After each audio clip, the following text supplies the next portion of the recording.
దేవుని పరిశుద్ధ నామానికి వందనాలు. నేటి దిన వాక్యము కీర్తనలు 147 అధ్యాయము 3వ వచనం.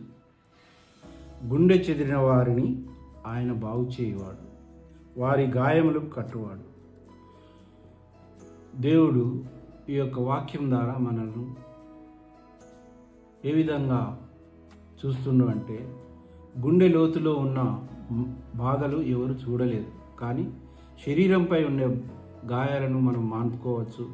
ఈలోక రీతిగా చూసినట్లయితే మందులతో వాటిని మాన్పగలవచ్చు, కానీ నీ గుండె లోతులో ఉన్న గాయాన్ని మాత్రం దేవుడే చూడగలడు.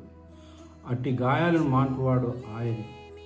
కాబట్టి ఈరోజు నువ్వు ఏ గాయములతో ఉన్నావో, ఏ బాధతో ఉన్నావో, దేవుడు నీ గాయాలను కట్టుతానని దేవుడు సెలవిస్తుండు. నీ బాధలను తీసివేసే దేవుడు ఆయనే. కాబట్టి దేవుని వద్దకు రావాలని దేవాతి దేవుని వేడుకుంటూ ముగిస్తున్నాను.